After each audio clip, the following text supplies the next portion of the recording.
Bienvenue dans cette édition spéciale de MDR TV News sur le secteur des énergies de demain. Au programme aujourd'hui, un quiz pour tester vos connaissances, ensuite nous laisserons la parole à nos invités, et enfin nous terminerons par la rubrique de Malika. Mais d'abord, commençons par une petite vidéo de présentation du secteur. Pourquoi utiliser les énergies renouvelables ? Tout le monde dit que les énergies renouvelables finiront par remplacer les énergies fossiles. Mais qu'entend-on par énergie fossile et par énergie renouvelable ? Il y a environ 300 millions d'années, les arbres et les végétaux ont été enfouis et ont subi une transformation appelée fossilisation. Cela a donné les énergies fossiles, comme le pétrole, le charbon et le gaz. Les énergies fossiles sont en quantité limitée et mettent un temps énorme à se former. On dit donc qu'elles ne sont pas renouvelables. Par exemple, il faut plus de 10 000 ans pour que du pétrole se forme. Depuis leur utilisation par l'homme, les réserves s'épuisent rapidement car les énergies fossiles représentent plus de 75% de la consommation mondiale d'énergie. De plus, leur combustion est responsable de la production de CO2, qui est un gaz à effet de serre responsable du réchauffement climatique. C'est la raison pour laquelle l'homme tente de se tourner vers des énergies dites renouvelables, c'est-à-dire inépuisables et peu polluantes. Quelles sont ces énergies qui pourraient éviter à la planète un réchauffement dangereux pour la vie sur Terre ?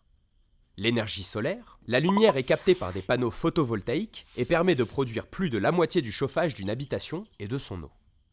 L'énergie éolienne, le vent peut faire tourner des hélices immenses appelées éoliennes et produire de l'électricité.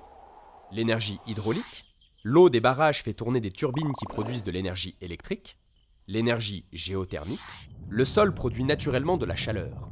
L'homme peut la capter pour produire du chauffage individuel ou urbain. Certains pays comme l'Islande le font grâce aux sources d'eau chaude provenant des volcans. On peut également obtenir de l'énergie en brûlant du bois ou des déchets agricoles, ou bien encore en transformant ces déchets en gaz par fermentation. C'est la biomasse. Mais il ne faut pas oublier que la combustion des végétaux produit des gaz à effet de serre néfastes pour la planète. L'urgence de la situation écologique de notre planète nous oblige à multiplier partout dans le monde les énergies renouvelables pour remplacer progressivement les énergies fossiles. C'est le moment de devenir vert.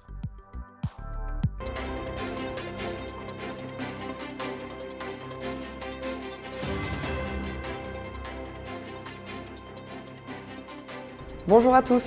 Vous allez regarder cette vidéo pour en apprendre plus sur le secteur des énergies de demain. Cette vidéo s'inscrit dans le cadre du projet MDR qui est porté par la Cité des métiers de Marseille et de Provence-Alpes-Côte d'Azur et par ses centres associés. Le projet est financé par la région Sud et permet à tous les jeunes d'en apprendre plus sur le secteur des énergies de demain. Je ne vous en dis pas plus, je vous laisse découvrir la vidéo. Bon visionnage et à tout à l'heure.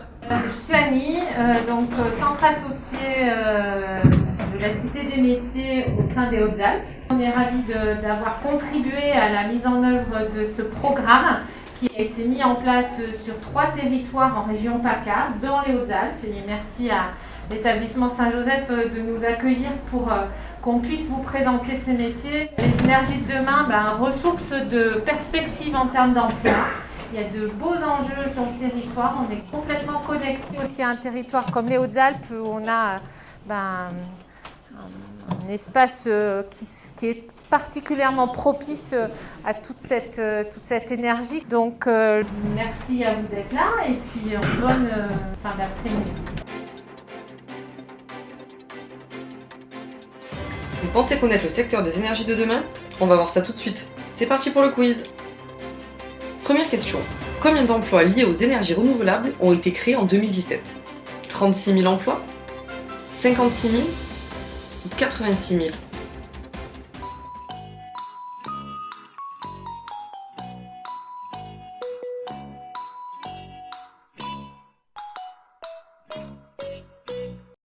D'après l'ADEME, les énergies renouvelables ont créé 86 270 emplois en 2017, soit une hausse de 6,9% par rapport à 2016. En France métropolitaine, combien y a-t-il d'installations hydroélectriques ? 1400 ? 2300 ? Ou 4500 ?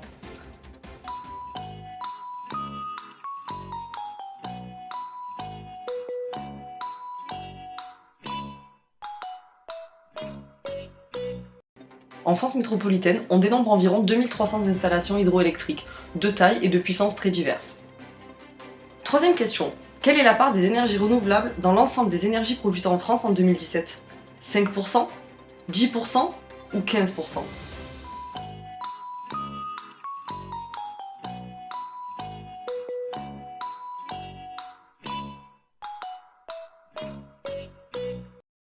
En 10 ans, la part des énergies renouvelables est passée de 6,6% à 10,7%. Les énergies renouvelables constituent ainsi la 4e source d'énergie primaire en 2017, derrière le nucléaire, les produits pétroliers et le gaz. Quel est le pourcentage de femmes qui travaillent au sein des énergies vertes ?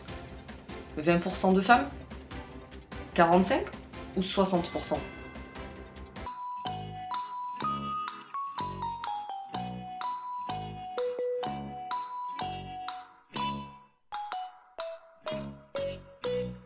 Au sein des énergies vertes, on dénombre entre 20 et 25% de femmes, contre 50% dans les autres secteurs économiques.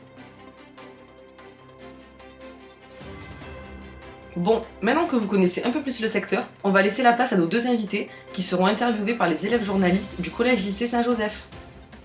Quels sont les niveaux d'études qui vous ont été demandés, pour faire quoi et pour quel salaire? Je travaille à EDF, je suis ingénieure. Je suis rentrée après le bac dans une école d'ingénieur, j'ai fait 5 ans et je suis sortie et j'avais mon diplôme.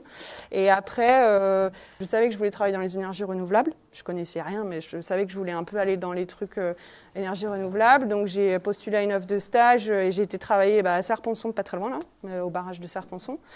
Et ensuite après, mais je faisais plus de l'environnement, je faisais plus du travail environnement sur vraiment la qualité de la rivière, la qualité de l'eau, pas du tout sur des métiers techniques.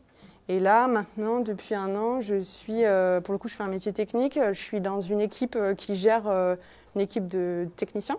Et donc, il y a mon chef, on est 3 sous-chefs, et dessous, il y a les techniciens. Et on s'occupe de faire de la maintenance des barrages, de faire de la surveillance des barrages, vérifier qu'il n'y a pas de fuite, que tout va bien, que nos turbines, elles peuvent produire au maximum, que quand on nous appelle pour dire attention, c'est la crise sur le réseau, on démarre tout de suite. Voilà. Et moi, du coup, c'est un autre parcours. Moi, j'ai fait... première année, j'ai arrêté, je me suis réorienté, etc.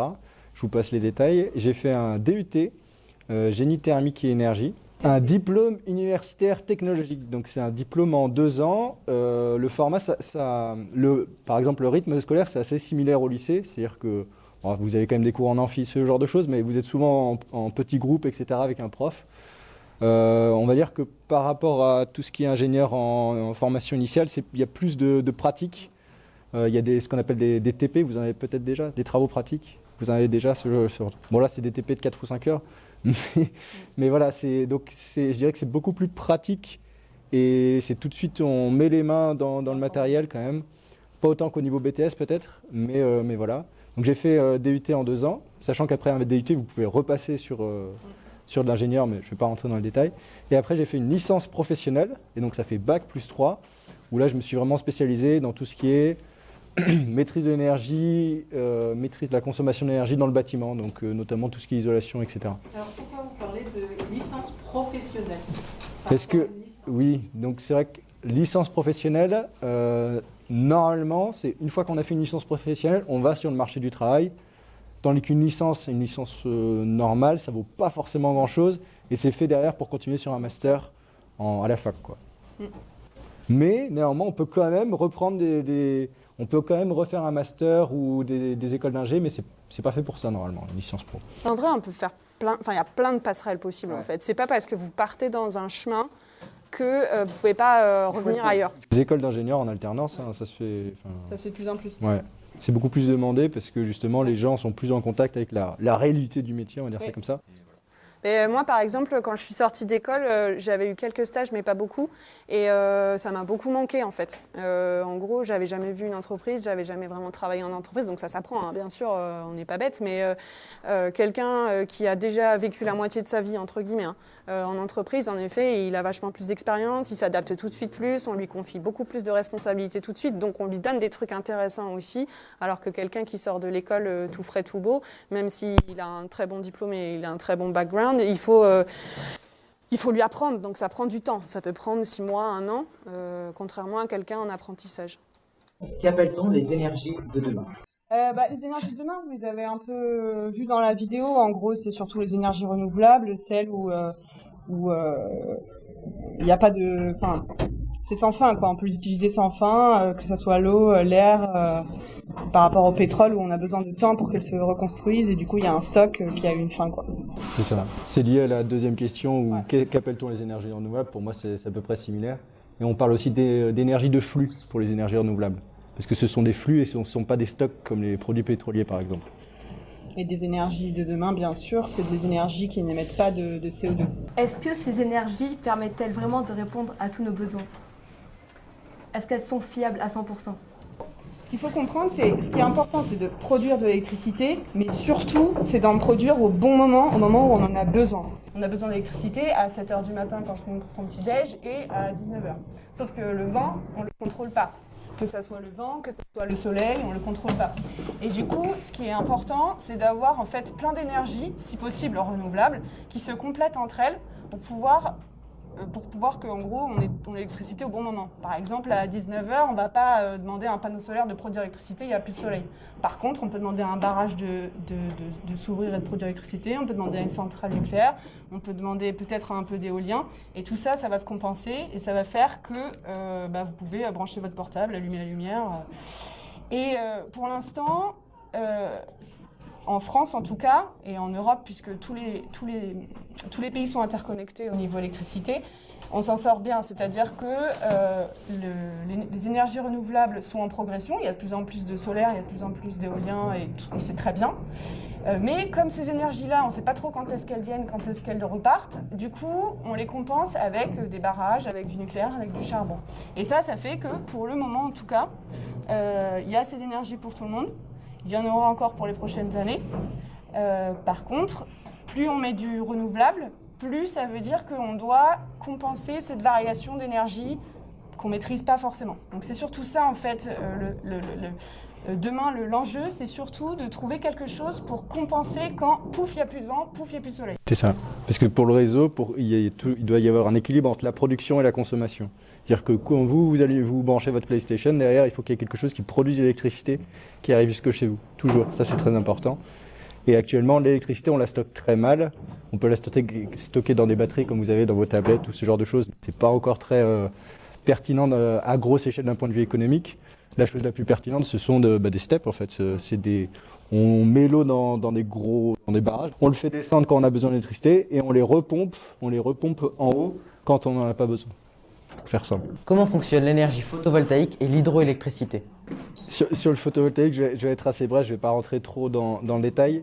J'aimerais juste faire un point parce qu'on parle d'énergie de panneaux solaires souvent. Solaire, ça peut vouloir dire deux choses. Ça peut vouloir dire panneaux solaires thermiques. Là, c'est-à-dire que ce sont des panneaux, derrière on fait circuler un liquide, pour dire une sorte d'eau, on va dire ça comme ça, dans le panneau pour récupérer de la chaleur. Donc ça sert à produire de la chaleur directement. Ça, ce sont des panneaux solaires thermiques. Et ensuite, on a des panneaux solaires photovoltaïques qui servent à produire de l'électricité directement. C'est souvent d'eux dont on parle. Mais panneaux solaires, voilà, il y a deux choses. Il y a thermique et photovoltaïque. Et donc sur le photovoltaïque, le principe, c'est simplement, on a un panneau qui est fait notamment de silicium, etc. On a de l'énergie solaire qui va arriver dessus et qui va exciter des particules qui vont changer de couche de matériaux, pour faire simple, et ça va produire de l'électricité en courant continu. Et hydroélectricité, ça a été expliqué dans la vidéo, il y a plusieurs types de manières de produire de l'électricité avec de l'eau. Ce qu'on connaît le plus, c'est un gros lac avec un barrage, et ensuite l'eau, elle chute dans un gros tuyau. Et ensuite, elle arrive dans une turbine qui tourne, et ça va produire de l'électricité un peu comme une dynamo de vélo. Et plus la hauteur de chute est grande, donc plus il y a différence entre le niveau de la turbine et le haut de l'eau, plus en gros on va pouvoir produire de l'électricité. C'est vraiment la hauteur qui fait surtout la puissance. Il y a ça. Il y a aussi ce qu'on appelle de l'hydroélectricité fil de l'eau, c'est-à-dire on a une rivière qui coule et puis on met des barrages dessus et puis quand il y a de l'eau on produit, quand il n'y a pas d'eau on ne produit pas en gros. Il y a les steppes, donc c'est en gros on a un gros lac en haut, un gros lac en bas. Quand à 19h on a besoin d'électricité, on fait descendre l'eau. Et puis la nuit, quand par exemple il y a du vent, il y a plein d'éoliennes et on ne sait plus quoi faire de l'électricité, on utilise l'électricité des éoliennes pour faire remonter l'eau dans le lac supérieur. Et du coup ça nous a régénéré, si vous voulez, le stock de l'eau. Est-ce que sur le photovoltaïque et l'hydraulique, il y a des métiers particuliers où il y aurait du potentiel, justement, quand on est en troisième, et des métiers qui ne sont pas trop connus peut-être. Il y a des métiers qui sont vraiment directement liés à ces énergies, donc comme sur le photovoltaïque, il peut y avoir tout ce qui est des métiers liés comme électricien et compagnie. Il peut y avoir des métiers pour l'exploitation maintenance, notamment nettoyer les panneaux, ce genre de choses. Après, il y a, je dirais, toute la partie ingénierie qui...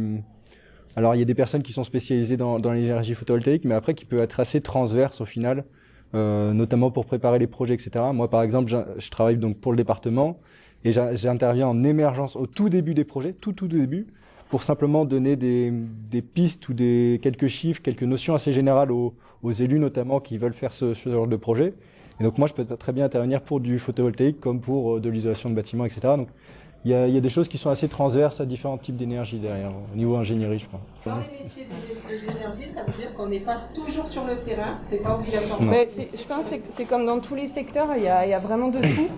Ça peut aller en effet du mec qui va aller ouvrir une vanne dans une usine parce qu'on a besoin de faire une maintenance, comme disait mon collègue, à quelqu'un qui va être à la R&D et qui va travailler sur une nouvelle turbine ou quelque chose qu'on va exploiter dans 10 ans ou un nouveau panneau photovoltaïque. C'est hyper large en fait. Et ça va aussi, donc ça c'est vraiment la partie très, on va dire, technique, mais il y a aussi... que pour les barrages, par exemple, on a des services commerciaux, on a aussi des gens qui vont vendre nos offres hydroélectriques à l'étranger, on a aussi des gens qui vont plus faire du relationnel, un peu comme un commercial, mais par exemple qui va faire le lien entre un barrage et puis le pêcheur à l'aval pour un peu lui expliquer que ça peut être dangereux, qu'il peut y avoir des risques. Donc il y a vraiment plein de choses très différentes dans tous les métiers de l'énergie, et c'est valable dans toutes les industries d'ailleurs, je pense. Mais on les connaît pas de prime abord. Moi, quand je suis arrivée à EDF, je connaissais rien. J'avais même jamais vu un barrage de ma vie. Et on découvre tout au fur et à mesure, en fait. C'est par des expériences différentes qu'on découvre tout ça. L'application est-elle rentable sur le plan économique et écologique? Alors, C'est une bonne question. hydroélectricité, oui. Super rentable. La rentabilité du siècle. Puisqu'on les a construits il y a très longtemps, ils bougent quasiment pas, on ne doit pas faire beaucoup de réparations forcément dessus. Et depuis qu'on les a construits, donc depuis les années 50, après la guerre en gros, ils produisent à fond quoi. Et en plus ils produisent pas de CO2, donc pour le coup ça c'est tout bénef. Après sur les panneaux photovoltaïques, il y a débat. Oui, alors là-dessus, moi, j'ai pas de données très objectives. Je vais pas vous donner des chiffres parce que honnêtement, j'en ai pas. Sur le plan économique, je dirais simplement que actuellement, c'est surtout produit en Chine quand même. Ça, c'est à avoir en tête. C'est que derrière, sur le plan économique, c'est pertinent à l'heure actuelle. Mais si on produisait tout en France, est-ce que ce serait toujours pertinent d'un point de vue économique? Je ne sais pas. Je sais qu'il y en a qui commencent à faire au moins de l'assemblage. Les cellules, c'est toujours produit en Chine. Sur le plan écologique, c'est une question qui m'avait intéressé. On parle notamment, je crois que la question revient plus tard, quand on parle de l'énergie qui permet de construire les objets, on parle d'énergie grise notamment. Et donc ça, c'est des choses je vais vous rajouter un autre terme, c'est des choses qu'on analyse quand on fait une analyse de cycle de vie. C'est-à-dire que quand on veut évaluer la pertinence écologique de faire quelque chose, on évalue ça depuis la conception. C'est-à-dire qu'il y a des gens qui se sont mis devant un PC, qui ont réfléchi, etc. Donc ça a consommé de l'énergie, jusqu'à la production, l'exploitation maintenance et le recyclage, la déconstruction des choses. Donc on évalue tout. Derrière, ma réponse simpliste serait que oui, ça vaut le coup à l'heure actuelle. Voilà, maintenant, encore une fois, c'est pas parfait, ça c'est sûr. L'enjeu, surtout sur le photovoltaïque, il est sur la fabrication, en effet, qui demande beaucoup d'énergie, et sur le recyclage. Le recyclage, comme on a dit, les énergies renouvelables, c'est un peu des énergies nouvelles sur le panneau photovoltaïque. Donc c'est normal, hein, on ne maîtrise pas encore tout super bien sur ce qu'on en fait après. Et ça va s'améliorer, mais pour le moment, en effet, le recyclage, c'est en cours d'amélioration, c'est de la recherche, quoi, un peu. Puis c'est vrai que le recyclage, vu que les panneaux ont une durée de vie d'entre 20 et 30 ans, on n'a pas encore eu énormément de quantité à recycler non plus, en fait. Donc pour l'instant, je pense qu'ils sont un peu comme sur les batteries de voiture, ils sont en train de mettre les choses en point. Par contre, est-ce que d'un point de vue industriel, je pense qu'il n'y a pas un besoin d'un point de vue industriel pour l'instant de recycler encore ces panneaux, parce qu'ils sont encore, ils produisent en fait tout simplement. Donc au final, en prenant compte de la fabrication des panneaux solaires, donc extraction de minerais, transport, fabrication des panneaux, l'énergie photovoltaïque n'est-elle pas autant polluante que les énergies fossiles? Alors là-dessus, j'aimerais, quand on dit polluant, ça veut tout et rien dire pour moi. C'est qu'il y a différents types de pollution. Je ne vais pas forcément trop rentrer dans le détail, mais si on prend par exemple, on a parlé d'énergie nucléaire, c'est de la pollution radioactive, on va dire ça comme ça. Le CO2, c'est un autre type de pollution. Donc il y a des formes de polluants qui touchent le vivant, il y a des formes de polluants qui touchent certaines espèces vivantes, d'autres polluants qui touchent les sols, d'autres qui touchent les eaux, etc. Donc polluant, ça veut tout et rien dire pour moi. Mais grosso modo, pour moi, non quand même. C'est qu'on voit l'énergie photovoltaïque d'un point de vue CO2, du coup, d'un point de vue réchauffement climatique, parce que c'est souvent de ça dont on parle. Non, c'est beaucoup moins polluant. Ça n'a rien à voir par rapport au charbon ou au gaz. Hein. Sera-t-il trop tard pour notre planète si nous continuons à avancer aussi lentement vers les énergies renouvelables? Moi, je dirais que la planète, non. Nous, oui. Ouais. Mais c'est plus c'est ça. c'est la bonne réponse. La planète s'en fiche un peu. Par contre, les êtres vivants dessus, un peu moins. En gros, entre guillemets, hein, la nature s'adaptera toujours. Nous, humains, pas trop, quoi. Il y aura des problèmes. Ouais, il y Par aura des rapport à problèmes. quoi? Ouais.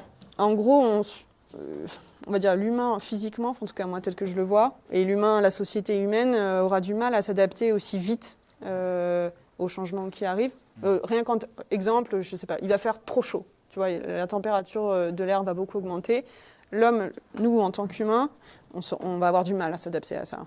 Alors que la planète en elle-même, la petite plante, le raton laveur et tout, ça fait des millions d'années qu'en gros le cycle de la vie s'adapte à tout ça, donc ils y arriveront. Puis c'est surtout si on prend par exemple l'agriculture, les plantes qui sont cultivées sont spécifiques à une zone climatique, on va dire. Donc si demain, ici c'est le Sahara, entre guillemets, je vais la faire simple, on ne va pas pouvoir cultiver les mêmes choses et le temps de se réadapter, c'est du temps pendant lequel on ne va pas sûrement pouvoir produire la nourriture. Si on n'a pas de nourriture, on ne se nourrit pas. Si on ne se nourrit pas, c'est ça. On le voit notamment, je crois qu'il y a sur le vin, par exemple, ils sont en train de produire à nouveau du vin beaucoup plus loin dans le nord par rapport à avant. Donc ils sont en train de se réadapter parce qu'ils ont un peu le temps.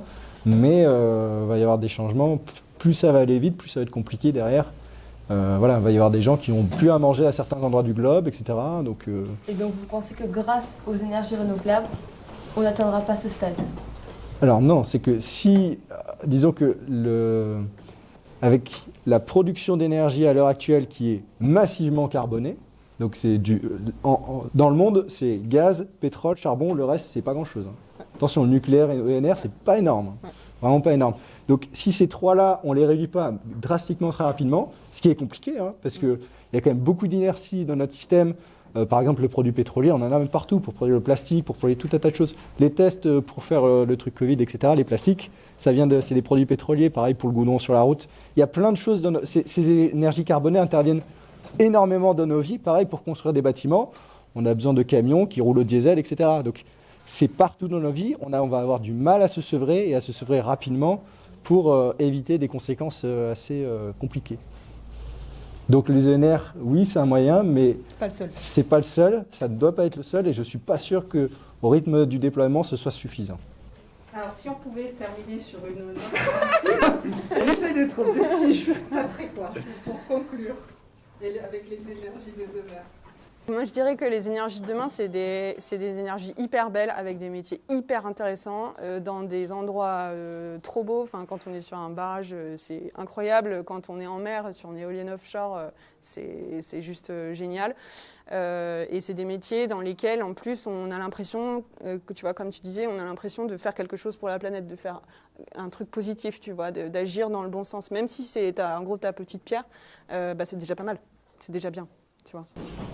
Oui, c'est-à-dire que maintenant, on le voit de plus en plus, les gens, enfin moi en tout cas, mais ça ne concerne pas que moi, hein, beaucoup plus de personnes dans le milieu du travail cherchent surtout à avoir un travail qui ont du sens, et pas forcément hyper bien payé, machin, truc. Ils veulent un travail qui a du sens. Et moi, le travail que je fais, qui a lieu avec les ENR, mais aussi à diminuer les consommations, c'est vrai qu'on n'en a pas parlé, mais on parle beaucoup de production d'énergie, mais le plus important quand même, si on ne réduit pas nos consommations, on ne va pas arriver à grand-chose. Donc c'est d'abord réduire la consommation, après réfléchir à comment est-ce qu'on peut produire autrement, notamment avec les ENR. Et donc ça donne du sens au travail que vous allez faire, aux études, etc. Et il y a quand même de la technique et du scientifique. Si derrière vous aimez un peu la technique, vous allez vous éclater. Ouais, quoi. Ça touche à tout. Et puis comme on a vu, il y a l'aspect technique, mais ça touche aussi aux aspects économiques et sociaux. C'est ça qui est intéressant dans l'énergie, c'est que ça touche absolument à tout, c'est stratégique en fait. Si vous n'avez pas d'électricité, vous ne faites pas grand-chose, comme on l'a dit. L'énergie, c'est partout, donc c'est hyper important.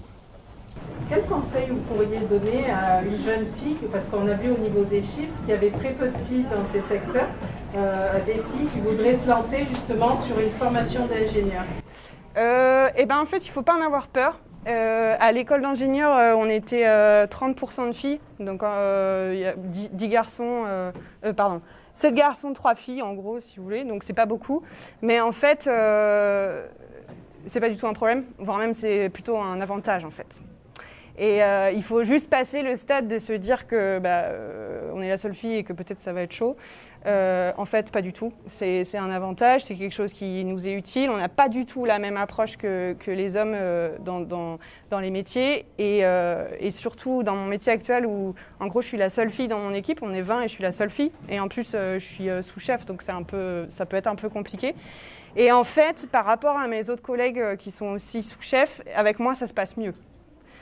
Parce que c'est une autre approche, c'est une autre sensibilité. Moi, je vois la situation assez différemment. Il y a quand même des différences entre les hommes et les femmes sur certaines choses, mais ce n'est pas du tout un problème. Il va y avoir quelques jours un peu difficiles, le temps que les gars vous comprennent, qu'ils voient que vous êtes capable de réfléchir comme les autres, il n'y a aucun souci là-dessus.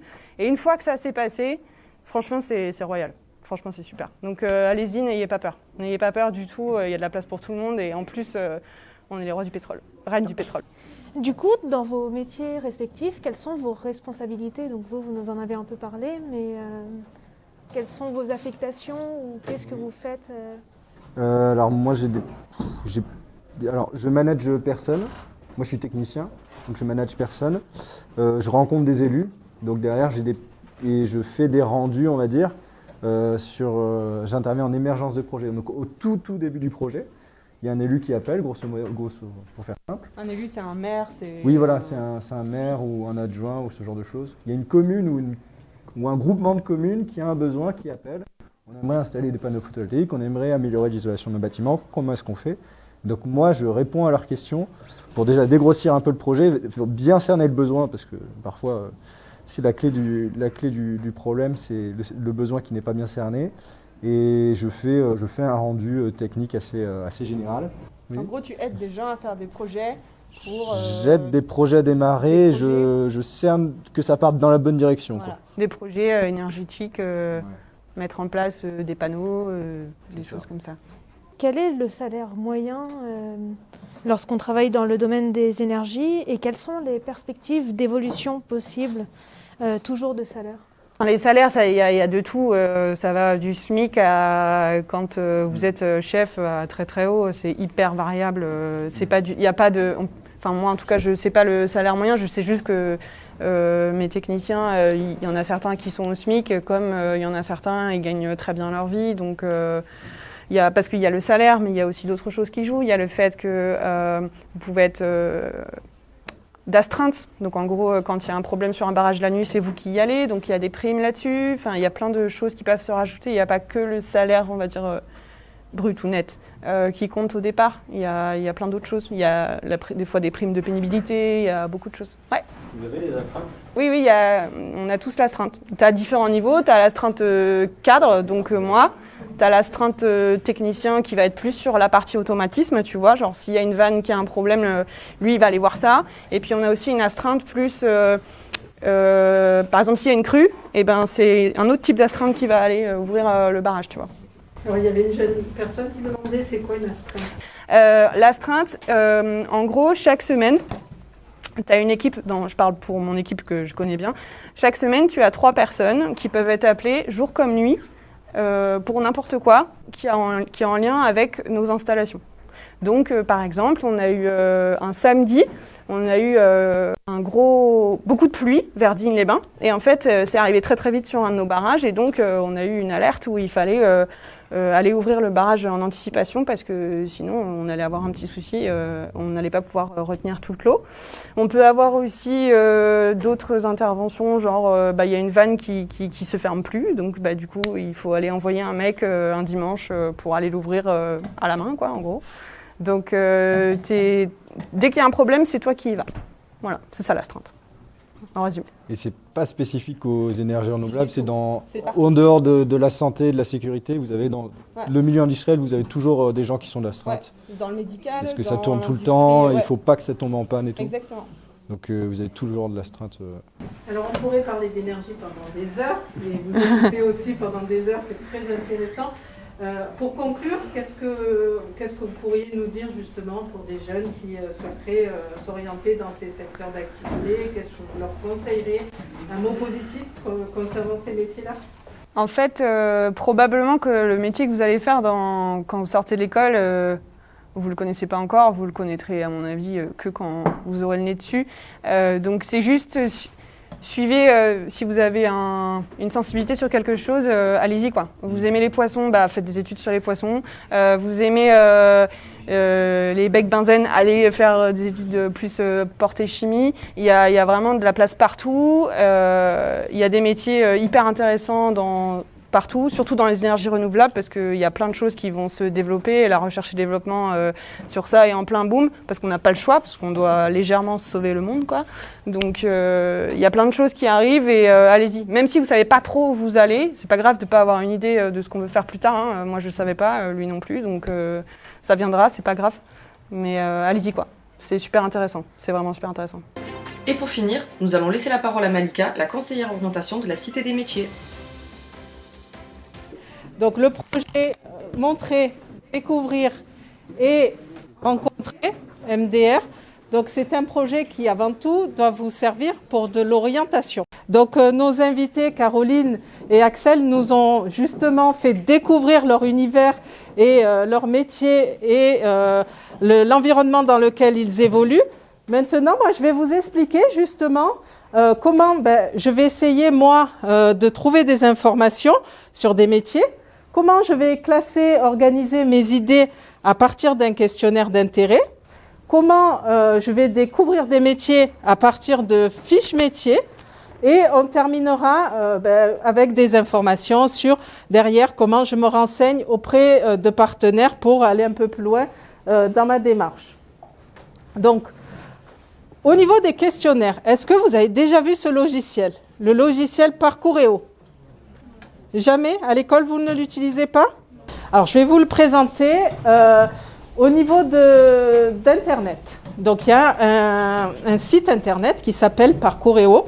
Et avec ce site Internet-là, j'ai la possibilité de me renseigner sur mon orientation. On donnera à vos professeurs ce code qui est là.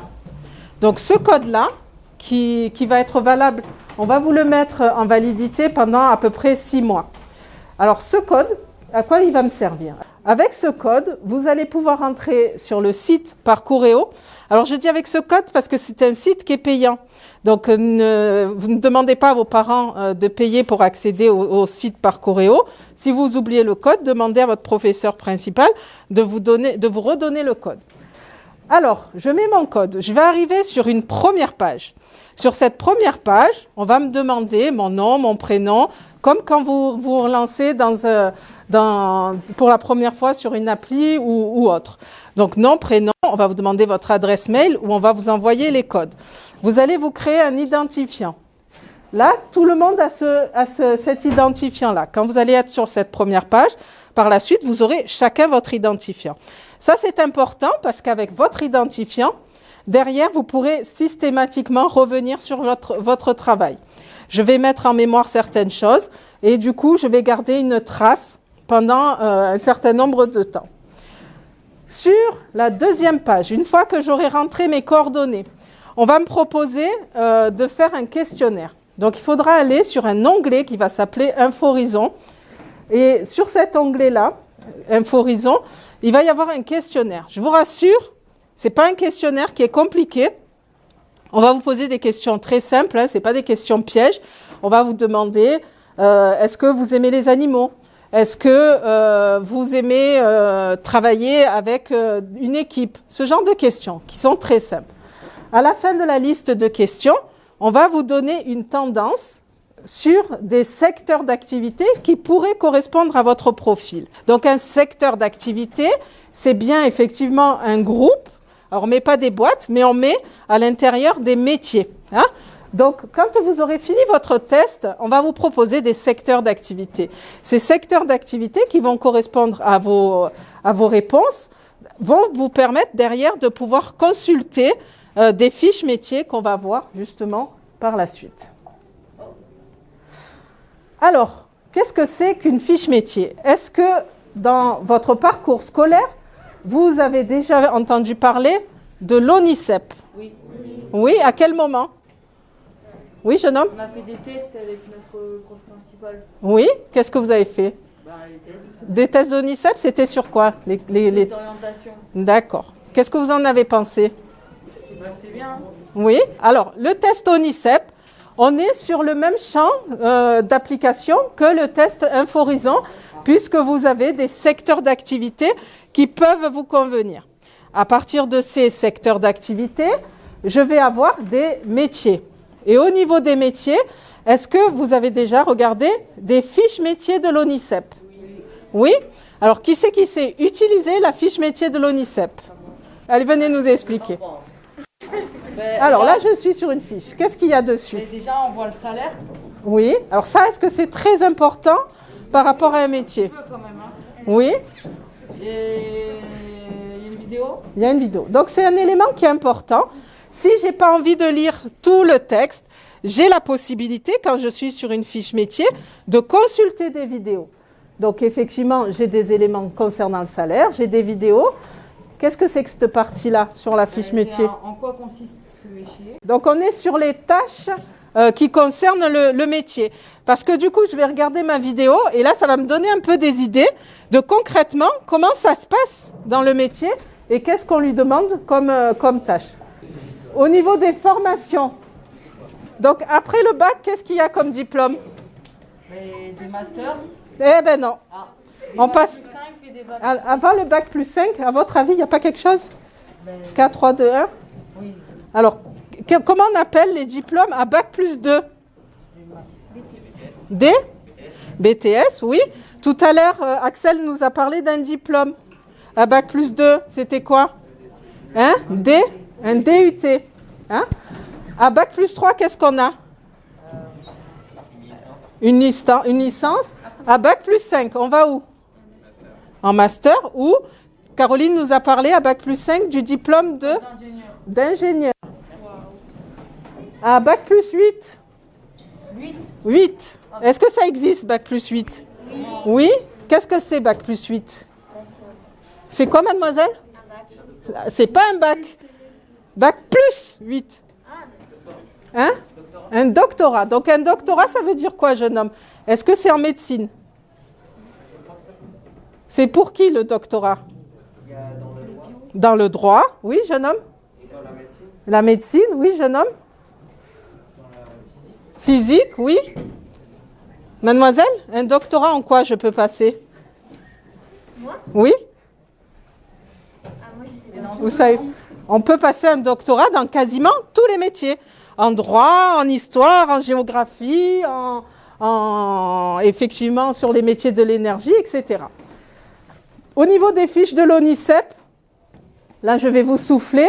L'avantage de ces fiches, c'est que systématiquement, quand vous regardez une fiche métier, vous allez avoir accès aux établissements qui forment sur le métier. Et les fiches sont classées par code postal. Donc, quand je suis à remplir, par la suite, vous aurez Parcoursup, ou peut-être ça s'appellera autrement, à ce moment-là, vous aurez effectivement des informations qui seront sur le site de l'ONICEP, et des fois, on vous donne même des informations sur est-ce qu'il y a des journées portes ouvertes, est-ce qu'il faut contacter l'établissement pour avoir plus d'informations. Donc, vraiment, l'ONICEP, c'est un outil qui est intéressant par rapport à votre recherche d'orientation. Alors, au début, on vous disait qu'on était de la Cité des métiers, donc vous avez le DF qui est venu vous rencontrer, le département des Hautes-Alpes. Donc, au niveau de la Cité des métiers, on vous propose également nos outils pour tout ce qui concerne l'orientation. Donc, vous pouvez retrouver sur notre chaîne des vidéos sur différents métiers. Donc, pour découvrir des métiers, ça peut être sympa. Au niveau des informations, qu'est-ce que c'est ça? Le CIO, Les partenaires qu'on va aller voir pour s'informer sur son orientation. Qu'est-ce que c'est que cet organisme, le CIO? Centre d'information et orientation. Donc on va retrouver dans les CIO, dans les centres d'information et d'orientation, des conseillers d'orientation dont le travail, c'est une fois que j'ai fait mon questionnaire, une fois que j'ai essayé de réfléchir à qu'est-ce que je pourrais faire demain, eh ben j'ai toujours pas d'idée. Si j'ai pas d'idée, je reste pas toute seule dans mon coin ou tout seul dans mon coin, je vais voir un conseiller d'orientation. Donc après, vous avez un tas d'autres partenaires, donc entre autres le CRIJ, le Centre régional d'information, que vous pouvez retrouver sur Internet, qui propose aussi pas mal d'informations sur, par exemple, je veux partir à l'étranger pour apprendre une langue étrangère, etc. Et vous avez tout le réseau des cités des métiers. Donc nous, on est de la Cité des métiers de Marseille, mais on a aussi un centre associé ici. Donc voilà. Merci pour votre participation, jeunes gens. Un grand merci aux élèves du Collège Saint-Joseph d'avoir participé à cet infométier, à nos intervenants et à la région Sud de soutenir le projet MDR et la Cité des métiers. J'espère que cette vidéo vous a plu. Si vous voulez en apprendre davantage sur le secteur et ses métiers, vous pouvez télécharger le journal vert grâce au lien dans la description. Et moi, je vous dis à bientôt pour une nouvelle vidéo pour découvrir le secteur des thérapies innovantes.